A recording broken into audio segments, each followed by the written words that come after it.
నిజమే. అసలు మరాఠీ యోధుడు అయిన ఇదే మన శివాజీ మహారాజ్ గారిని వాడవాడలో ప్రతిష్ఠించే కార్యక్రమానికి బీజేపీ ఒక ఆలోచన చేసింది. ఏంటంటే దానివల్ల బీజేపీని బలపరచే కథ.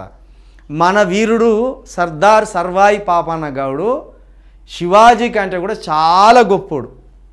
మీరు సర్దార్ సర్వాయి పాపన్న గౌడు చరిత్ర చదివితే తప్పించి తెలియదు మీకు.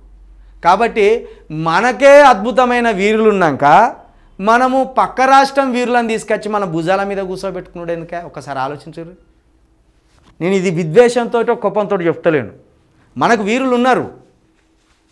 సర్దార్ సర్వాయి పాపన్న గౌడు మన వీరుడు, కొమరం భీము మన వీరుడు, పండుగ సాయన్న మన వీరుడు, పాలకుర్తి చాకల ఇలమ్మ మన వీరురాలు, చాలామంది వీరులు ఉన్నారు.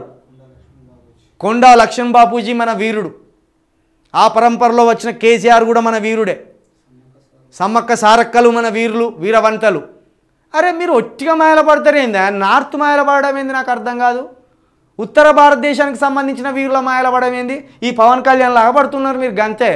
అంటే మనం చాతగాని దద్దమ్మలను, చావలేని దద్దమ్మలను, మనకు ఫైటింగ్ రారు, మనకు స్ఫూర్తి లేదు, మన కోసం పోరాటోళ్ళు లేరని మీకు మీరే నమ్ముతాను. కానీ మీరు సర్వాయి సర్దార్ పాపన్న గౌడ్ చరిత్ర కనుక చదివితే ఢిల్లీ రాజును ఎట్లా గడ్డలు ఆడించిందో మీకు కళ్ళ ముందు ఇట్లా సినిమా ఒక బాహుబలి కూడా ఎక్కర్రాదు. ఇక్కడ లోకల్గా ఉన్న గుర్రాలు మన సర్దార్ సర్వాయి పాపన్న గౌడును మోయలేకపోతే ఆ కాలంలోనే విదేశాల నుండి గుర్రాలను తెప్పించిందట ఆయన వెయిట్ను మోయడానికి. ఆయన దూకుడికి, ఆయన యుద్ధానికి, అంత వేటికి ఇక్కడి గుర్రాలు తట్టుకోలేకపోతున్నాయి. జెట్ స్పీడ్ తోటి ఆయన ప్రయాణం చేస్తాడు.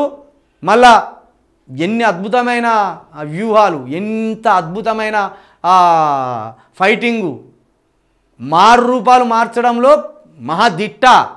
కాబట్టి మీరు శివాజీ మహారాజు మైకంలో పడి మన వీరులను మర్చిపోతే కనుక మన ఇంట్లో మన తల్లిదండ్రులను చంపుకున్నట్టే, మన ఇంట్లో మనం చేతగాని వాళ్ళలాగా బతికినట్టు అవుతుంది. దయచేసి దీన్ని మీరు రానున్న యువత అర్థం చేసుకోవాలి.